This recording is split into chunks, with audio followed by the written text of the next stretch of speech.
You kids can only perform these pre-approved musical selections. But all these songs have either Jesus or balloons in the title. Welcome to MsMojo, and today we're counting down our picks for the top 10 mistakes you missed on Glee. To this day, we don't know which one is my real dad, which I think is pretty amazing. I became a teacher almost 30 years ago. It was 1986. It was a different time. Jeez, and that's what you missed on Glee. For this list, we'll be looking at plot holes, errors, and continuity slip-ups that likely only the most discerning fans of the musical comedy drama noticed. And just like a slushie thrown at Rachel, some spoilers may be unavoidable. Did you catch any of these mistakes? Let us know in the comments. Number 10. What happened to Principal Figgins' approved song list? Now this dance ain't for everybody, only the sexy people. A raunchy performance of Salt and Peppa's Push It by the New Directions upsets all the parents. So Principal Figgins gives Mr. Schuster a list of pre-approved songs the Glee Club can perform that are guaranteed to avoid controversy for the school. I took the liberty of calling my pastor to provide a list of family-friendly songs that reflect our community's values. Will accepts the list and laments how limiting the tunes will be. But in reality, it doesn't seem like Figgins' list affected the Glee Club at all. Now, ladies and gentlemen, please welcome McKinley High School's New Directions. The New Directions continue to perform like usual, including the songs Last Name and Somebody to Love at invitationals just 3 episodes later. Can anybody find me? Somebody love. Neither of those songs involve Jesus or balloons like Figgins' list requires. This makes it pretty clear that the pre-approved problem is one plot point that was just dropped entirely. Number 9. Sam isn't left-handed. Exactly 100 episodes into Glee, Sam finally reveals the answer to a question probably no Glee fan had even considered asking. Which is his dominant hand? He states pretty confidently that he's left-handed. Y'all can use your left hand for anonymity. But I'm left-handed. Then use a foot. What makes this interesting is that he's been shown to be right-hand dominant throughout the series.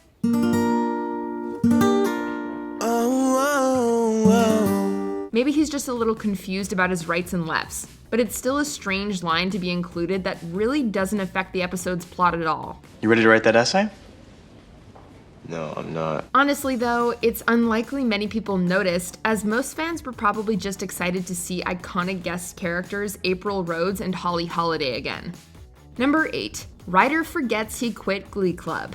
In the season 4 finale, Ryder finds out that Katie, a girl he's fallen for after talking to her online, was actually unique, catfishing him the entire time. Because I know I'm not your vision of beauty. Ryder is so shocked and upset, he decides to quit the Glee Club entirely after one last performance at regionals. I have done a lot of thinking, and after regionals is over, I'm officially leaving Glee Club. This feels like a finale cliffhanger fans would be eagerly waiting to get resolved in the next season. But in the season 5 premiere, Ryder is still in the Glee Club without any reason mentioned as to why. Seriously, can anyone still relate to the Beatles? Maybe it was the powerful performance at regionals that convinced him to stay.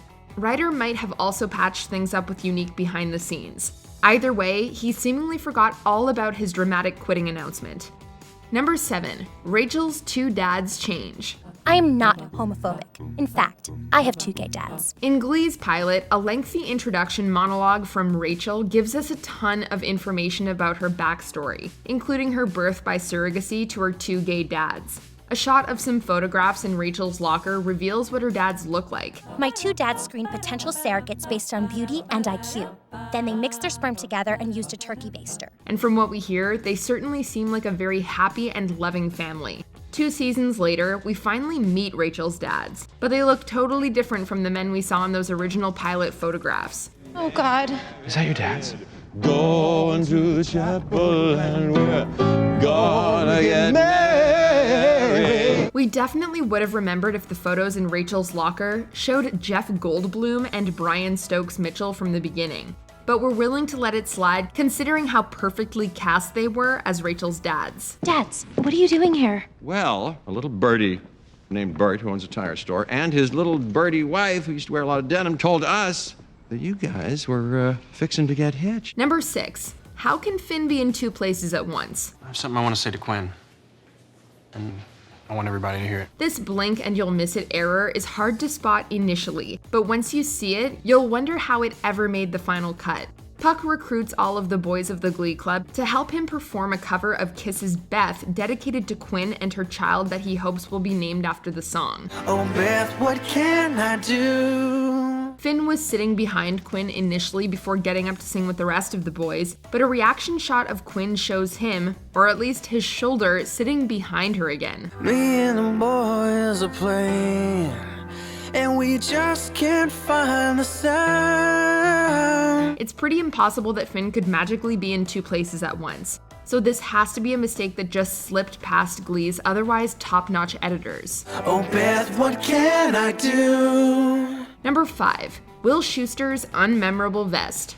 We all know Mr. Schu is fond of a good vest. Whoa, that one's a keeper.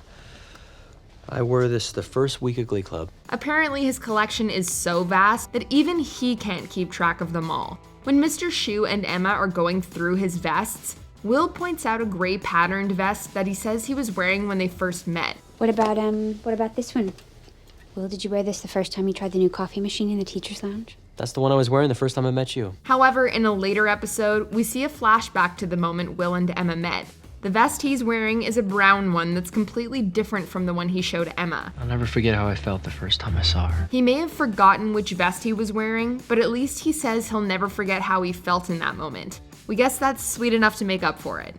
Number 4, Blaine's age changes. I am incredibly grateful for the belief you've all given me as a junior member to lead you all in these wonderful songs this year. When Blaine was first introduced, he fulfilled the role of a sort of mentor to Kurt as someone who had been out of the closet a little longer and was more self-assured in his sexuality. Are you guys all gay?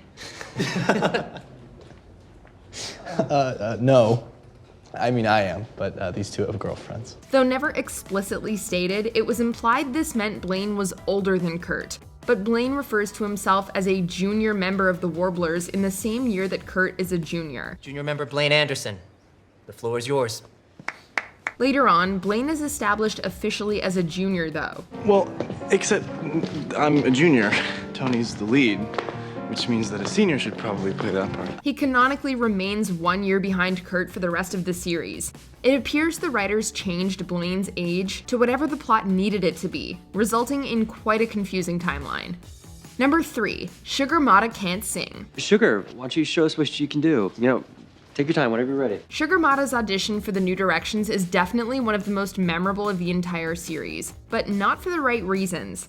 Like a bad American Idol audition you can't look away from, she was off-key and tone-deaf. The minute you walked in the joint, I could see you were a man of distinction, a real big spender. This made her become the first person to actually be rejected from the Glee Club.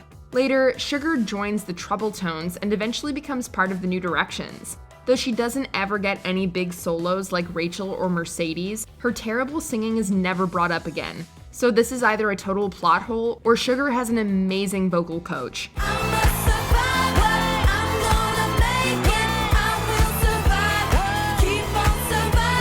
Number 2, Artie's age changes. My mom and I got in a really bad car accident when I was 8.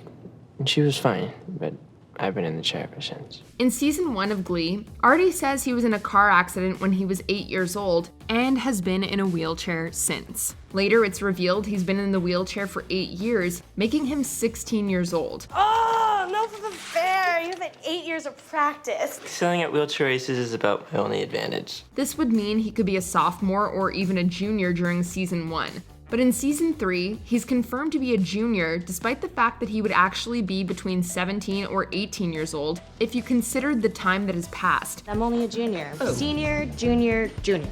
Hello. It seems like the writers were pretty flexible when it came to characters' ages. But since they seemed pretty deliberate in the planning of Artie's age at the beginning, it was weird to see them completely and obviously backtrack seasons later. I thought you were a senior. Optical illusion. The chair adds a year. Before we continue, be sure to subscribe to our channel and ring the bell to get notified about our latest videos. You have the option to be notified for occasional videos or all of them. If you're on your phone, make sure you go into your settings and switch on notifications. Number 1, Sue's hair backstory. Sue Sylvester's signature tracksuits are as iconic as her short blonde hairstyle that's just as no-nonsense as she is. While it's always a treat to hear more of the backstory behind the legendary Cheerios coach, there's a hairy problem with her history. And my sister and I took it upon ourselves to bleach my hair with whatever chemicals we could find around the house. Ammonia, napalm. Sue's hairstyle actually has two conflicting backstories that just make everything plain confusing. In season 1, she tells Kurt and Mercedes she has to wear her hair short due to a hair bleaching accident in her youth. My hair was so damaged, I've been forced to wear it short ever since. However, Sue tells Becky in season 5 that she cut her hair short after starting her career to seem more strict and serious. I tried being girly, but I found it hard to get the respect I felt I deserved. Boys, no video games in school. These contradictory stories make no sense together, but they do add even more mystery and intrigue into the true story around Sue Sylvester.